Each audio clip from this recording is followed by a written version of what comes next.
Hi guys, today I'm going to be bringing you around as I take myself on a date around London. I have a pretty good itinerary today, so I'm really excited to show you guys what I'm going to be doing, and this is my outfit for today. I just put on like a fanciest dress and I borrowed Jessica's cropped cardigan, so yeah. The restaurant I went to is called Akira, and it's really cool. They have a little shop downstairs full of Japanese home goods, and it was really cool to check out before my reservation. This is the dining area. I got to sit at the counter, and when they brought my bento out, I kid you not, this has got to be one of the most beautiful things I've ever eaten. Everything tasted really good, and it was just so aesthetic. I'm trying to show you guys some shots. It was a bit blurry, but you're gonna get some close-ups right now. And last bites, and now I'm stuffed. Just got done with lunch. It was really good. I'm so full right now.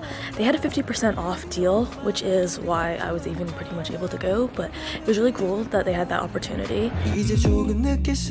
I'm walking to the V&A right now. Museum dates, you know, get to see some cool stuff. I think going by yourself to do things is a really beneficial practice. As soon as you feel comfortable and as soon as you actually have fun spending time with yourself, I know this is kind of a cop-out because I am talking to you guys, but as soon as you like kind of appreciate alone time with yourself, then you're pretty much free to do whatever you want. Like, you don't have to wait for anybody.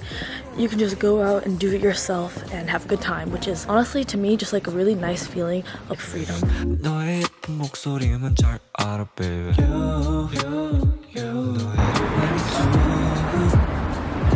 This is probably the cleanest telephone booth I've seen. Normally they're just filled with trash.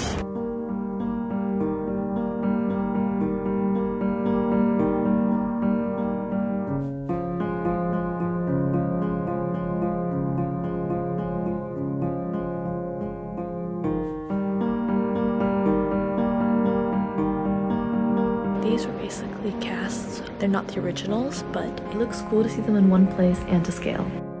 The fashion aspects in the V&A are really cool, and I think this might be my favorite museum in London.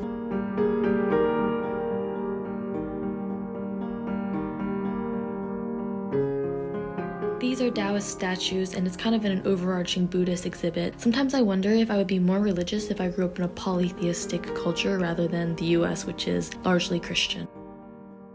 I think this is really cool. It's a modern ad for train courtesy, and it kind of combines these traditional artistic elements to create a really cool poster. This is a Buddhist reliquary, and I did an entire research project on Christian medieval relics. I think it's so interesting how these different religions have these cross characteristics and practices. I'm zooming in on this really huge reliquary for relics that was found in Europe.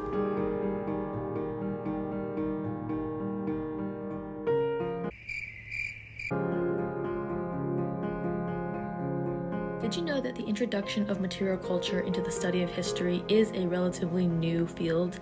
Before that, archaeologists dealt with objects and historians dealt with texts. Only 20% of objects in a museum are actually on display, which is an interesting topic for repatriation.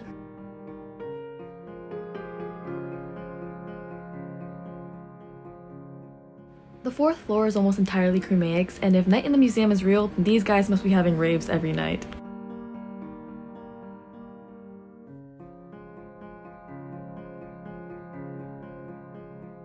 I'm going to go down. I've pretty much walked through a lot of the museum at this point, and I think I'm ready to go get some dessert, matcha dessert. I really recommend coming to a museum by yourself because you can go at your own pace and put in your AirPods, listen to some music, and it's honestly just very nice and very relaxing. It's all up to you. This place is called Tombow. It has a lot of matcha desserts, but I think I still prefer to surgery in Chinatown.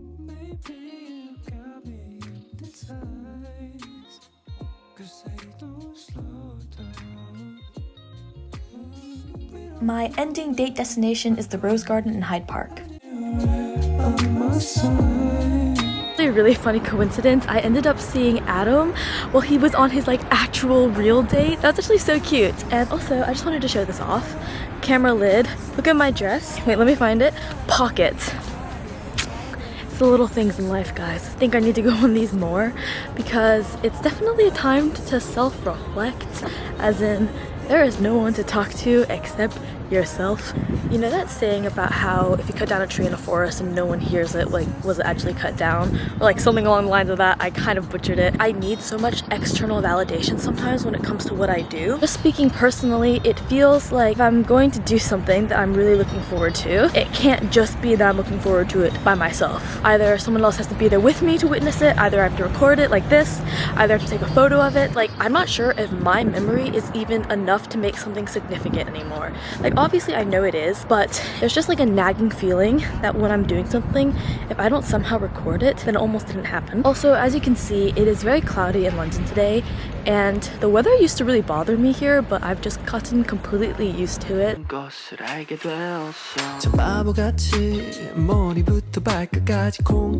I don't know why, but I genuinely think it's funny that you're more likely to step on horse poop than dog poop here.